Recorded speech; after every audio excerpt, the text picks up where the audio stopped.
Olá, seja muito bem-vindo, seja muito bem-vinda. Eu sou a Gabriela Varelli e esse é o videocast em detalhes. Aqui, sempre com um convidado, com uma convidada, a gente mergulha em uma notícia, numa temática do dia.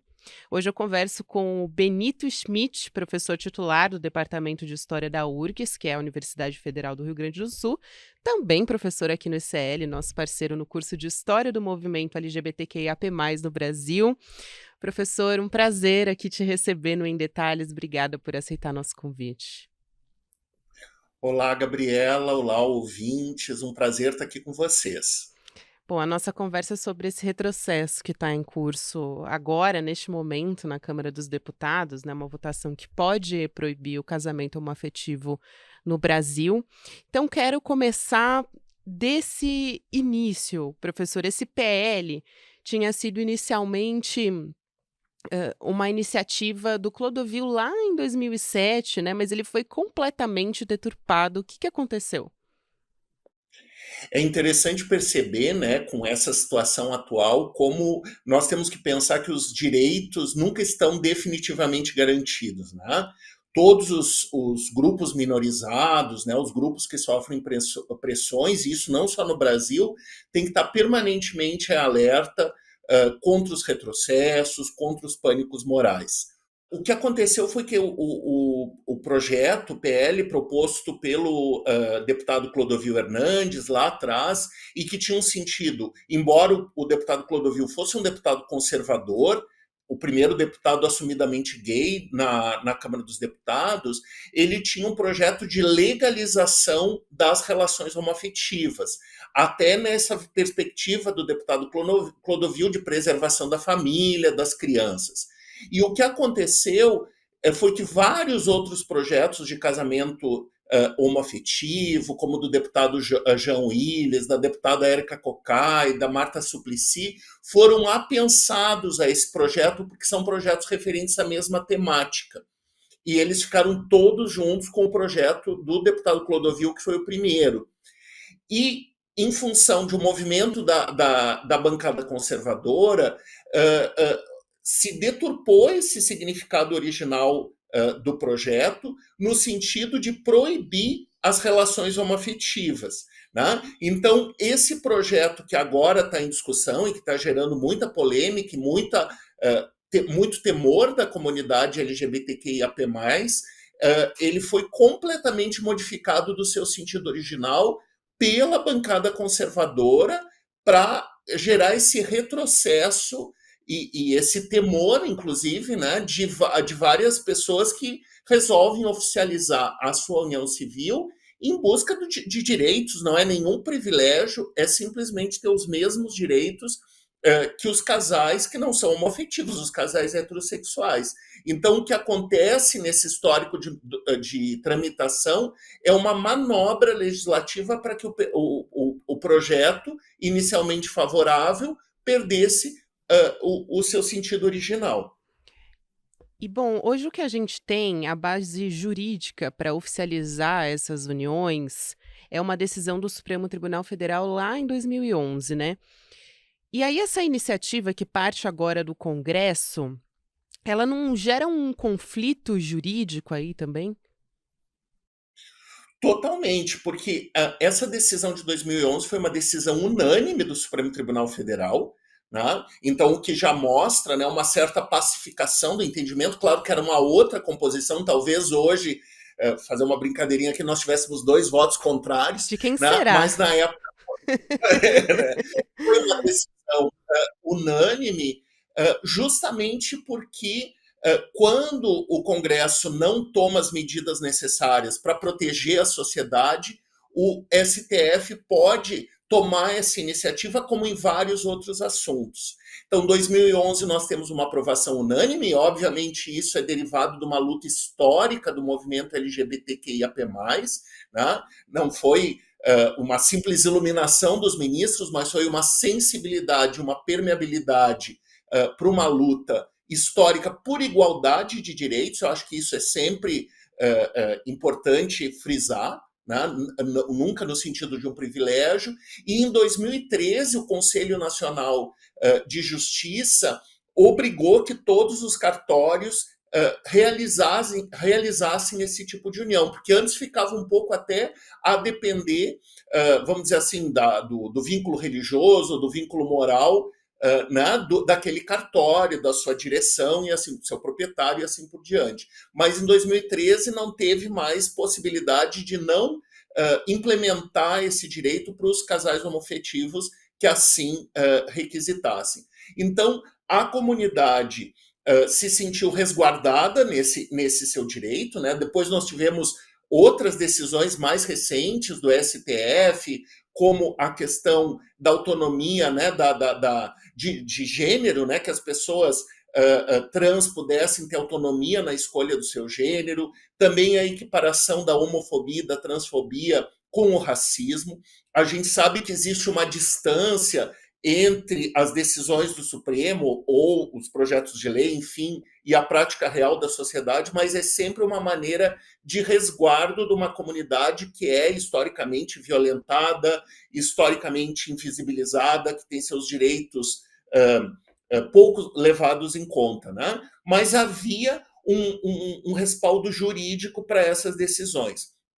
Agora, com essa discussão na Câmara, né, nós ficamos, né, eu digo nós enquanto comunidade, ficamos muito apreensivos em relação a esses direitos, que como eu disse no início, né, a gente tem que estar sempre em luta, a história, né, eu sou historiador, a história nos mostra isso, né, que infelizmente nós não podemos contar com uma garantia permanente de direitos, né, estamos a famosa música lá, temos que estar sempre atentos e fortes, né?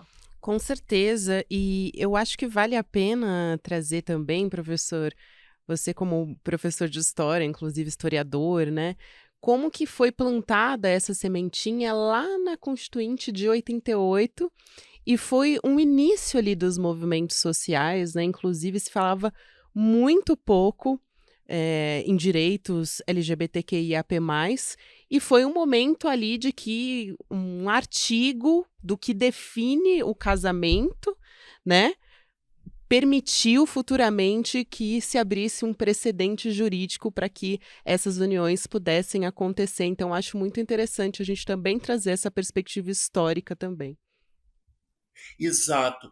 Gabriela, assim, até se você me permitir, eu prometo que você sabe que professor adora dar aulinha, né? Eu prometo que Claro. não vou fazer isso. Mas vou voltar 10 anos atrás, muito rapidamente, né? Que é quando a gente considera oficialmente o início do movimento LGBTQIA+, no Brasil, que na época se chamava movimento homossexual, né? Tinha essa visibilidade maior dos homens cis gays, né? Ou chamava o movimento homossexual ou por influência estadunidense de movimento gay. E a gente considera que esse nascimento se dá justamente no processo de redemocratização, no finalzinho da ditadura, em 78, quando nós temos a criação de um grupo que ficou sendo muito O famoso, Triângulo o grupo Rosa? o Somos, né, que Hum. foi o primeiro. Né? Depois nós tivemos várias dissidências do Somos, inclusive, por exemplo, das lésbicas que não se sentiam, enfim, acolhidas, que era um movimento muito masculinista, enfim, e de um jornal que se chama Lampião da Esquina. Eu até, se vocês colocarem aí nos buscadores Lampião da Esquina, o jornal está todo digitalizado e é muito interessante que mostra esse início, né, do movimento, inclusive as suas articulações com o movimento operário. Tem uma famosa edição do Lampião da Esquina que faz uma entrevista com o Lula logo depois que ele é solto ali nas greves do ABC.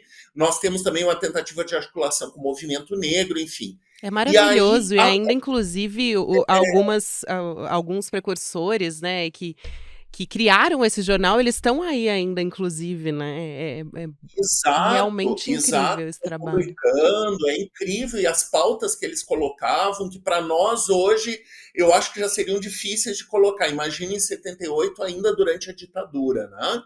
E como todo movimento social foi tendo suas divisões, seus rachas e assim por diante, né? Alguns setores desse movimento eram mais, a gente chama de autonomistas, que achavam que o movimento não tinha que se meter com a política institucional, tinha que mais criar se chamava na época de uma subcultura homoerótica, gay, e outros achavam que não, nós temos que nos relacionar com o Estado, com os partidos e assim por diante.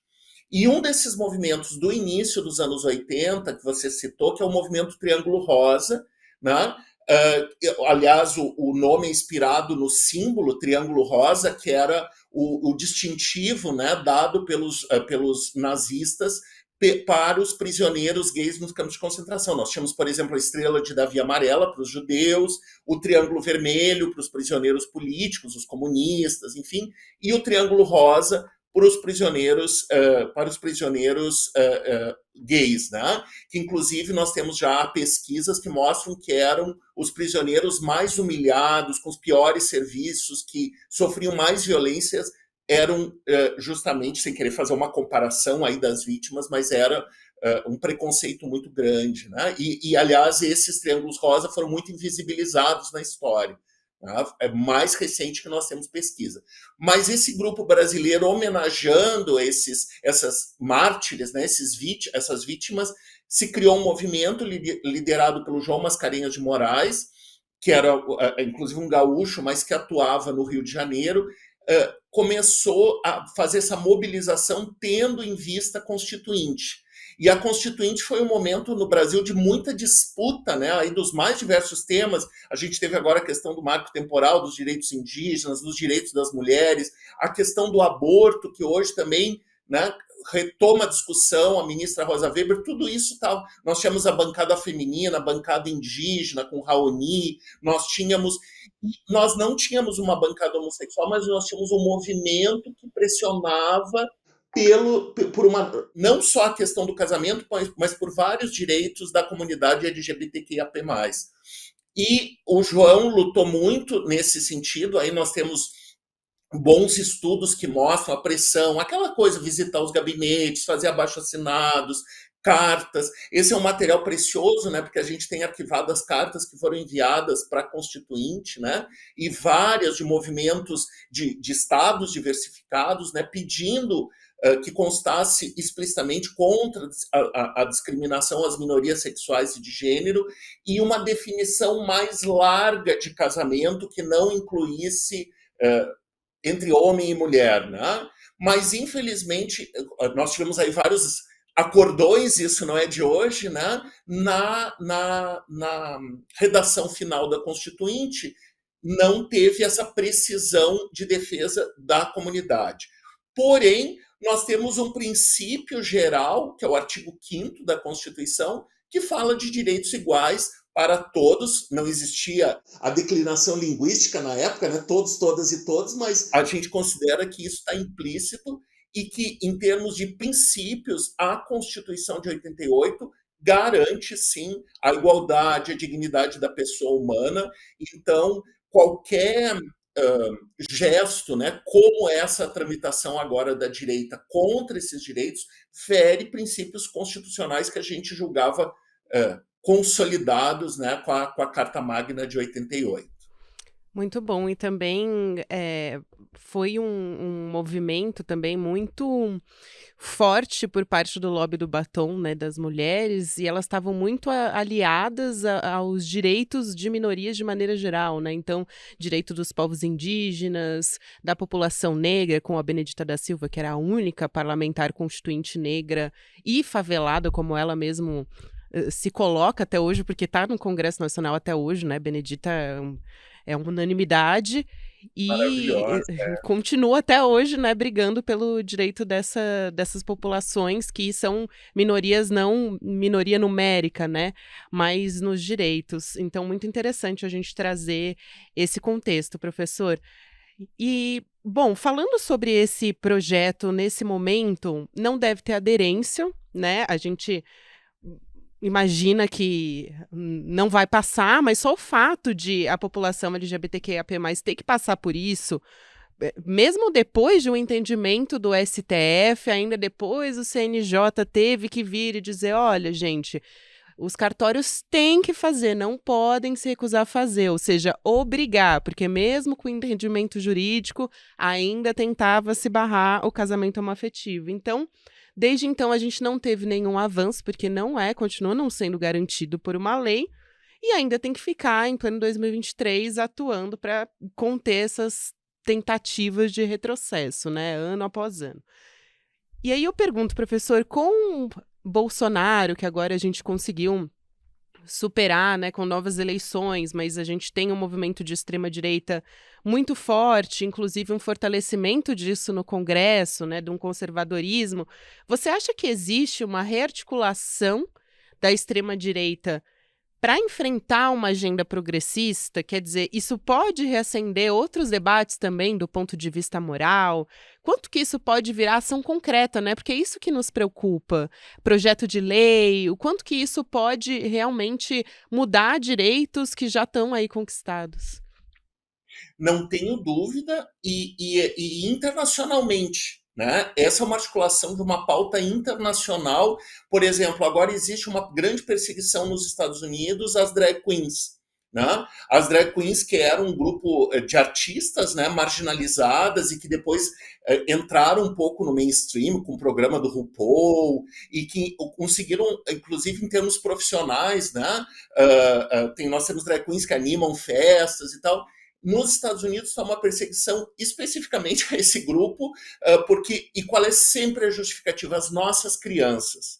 Tá? Quem vai proteger as nossas crianças, que são muito frágeis, e isso reativa aquilo que a gente chama de um antigo pânico moral, que é o perigo da pedofilia, por exemplo, a associação dos homossexuais com a pedofilia, com o desvirtuamento das crianças, né? E isso infelizmente, tem uma adesão social muito grande, até porque é uma propaganda muito eficaz.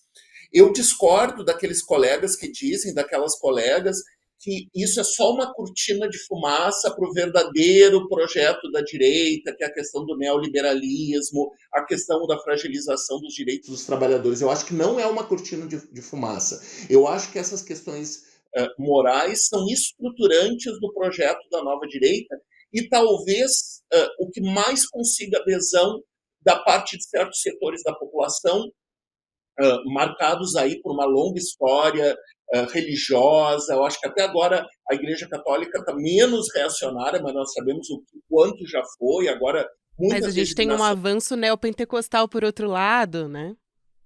Exato. Então, essa questão do pânico moral se enraiza em medos, em temores muito antigos, e consegue mobilizar, infelizmente, de uma maneira muito eficiente. Vamos pensar na escola sem partido, né? O STF também declarou que qualquer projeto que castre a liberdade de expressão nas escolas é inconstitucional. Mas isso, às vezes, algum vereador quer se promover, um deputado quer se promover. Os meus colegas e minhas colegas, né, do ensino básico estão sempre na berlinda, porque pode ter um grupo de pais, uma direção, enfim, o conselho tutelar, que diga que, às vezes, um projeto muito simples, e eu digo isso por experiência dos meus ex-alunos que lecionam no ensino básico, vão fazer um projeto muito simples sobre a questão das mulheres, a questão dos negros, das religiões afro-brasileiras, e o que nos interessa aqui, dos grupos não hegemônicos em termos de sexualidade e de gênero, e são perseguidos, às vezes tem que mudar de escola e tal. Então, esses incêndios que se fazem, né, a gente lembra, né, que de uma das primeiras manifestações, justamente aqui em Porto Alegre, o fechamento do Queer Museu, né, por parte da direita, de grupos, né, do MBL e tal, que acusavam do quê? Pedofilia, que as obras incentivavam a pedofilia e tal. Então, a eficiência do fomento a esses pânicos morais é muito grande. Cada vez que se fala de uma dessas leis, se fomenta isso, e é interessante que na história a gente vê, por exemplo, quando as mulheres tiveram direito a voto. E o mundo vai acabar, a família não vai mais se sustentar, as mulheres vão abandonar seus filhos. Quando Nossa, teve a questão. sim, né? Quando teve também a questão da licença maternidade, as empresas vão quebrar, acabou, né? Exato. A questão, primeiro, do desquite, depois do divórcio, acabou a família, ninguém. Então, volta e meia se reativam esses sentimentos, né? E aí a gente sempre pergunta: nós queremos proteger a família, mas qual família? Né? Nós queremos proteger as crianças, mas quais crianças? E a criança queer, a criança gay, a criança lésbica, a criança trans, né? Então, eu concordo contigo que o avanço da extrema-direita, e isso é histórico, né? Não, a gente falou antes, os nazistas também perseguiram os homossexuais, né? Na época a gente não tinha essa sigla, mas de uma maneira geral, né, as minorias de sexo e de gênero. Então isso é historicamente e internacionalmente ligado ao projeto de direita. Na ditadura nós tivemos isso, né, que articula uma visão da sociedade baseada numa família hierárquica, patriarcal, dominado pelo homem que, enfim, submete a sua mulher e as crianças. Porque a gente poderia pensar num projeto de direita sem esse componente, né? E existe, né? Mas a extrema-direita aí tem um dos seus pilares justamente nessa questão da moralidade.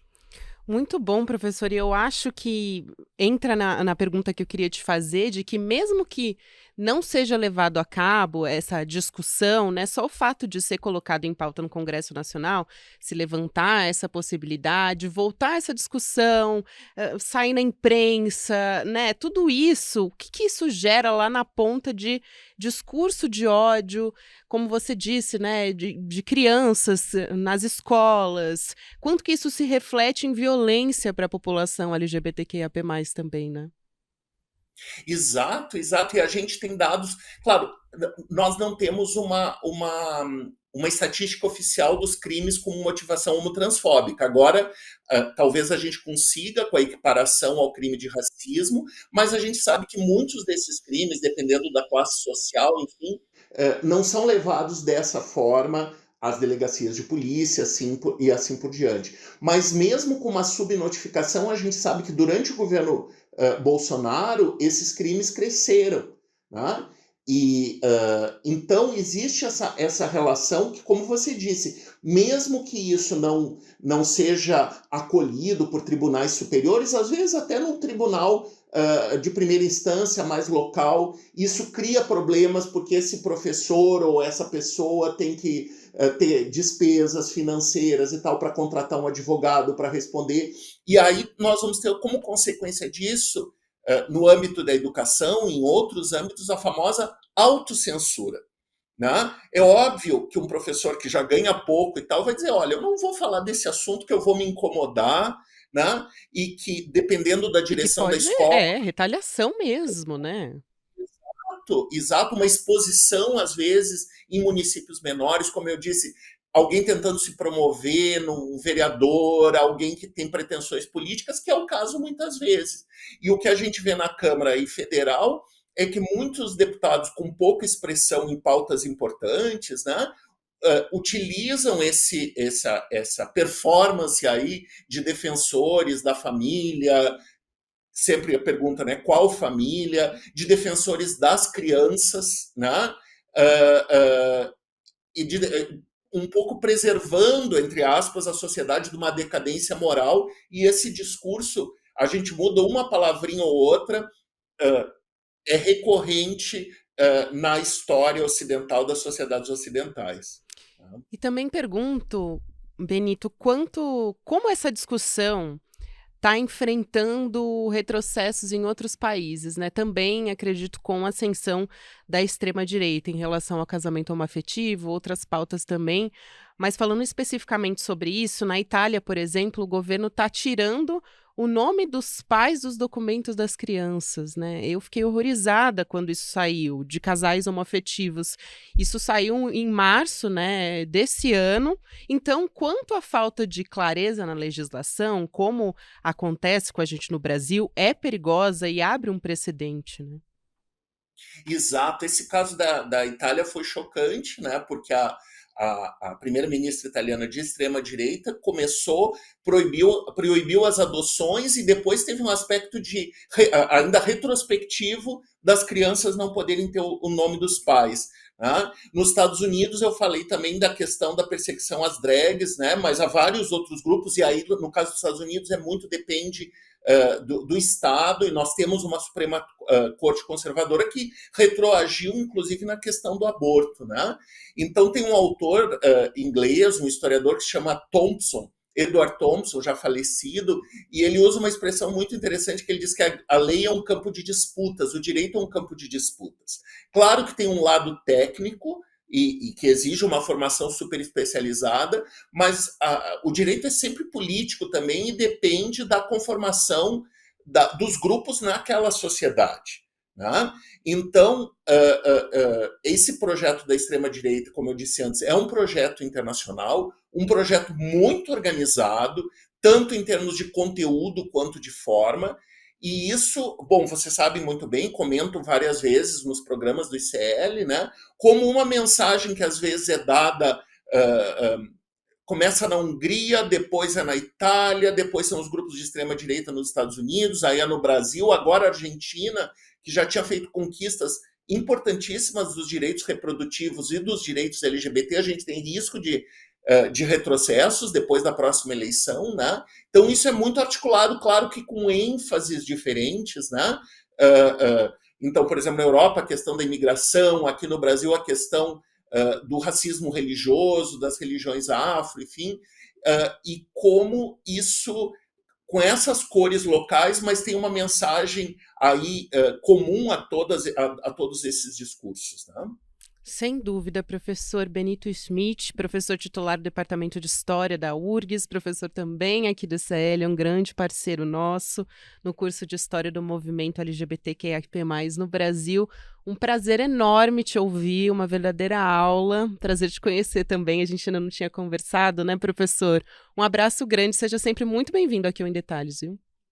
Um abraço. Só vou ressaltar que, felizmente, nós temos aí deputados e deputadas guerreiras, né? Sem Que estão, dúvida.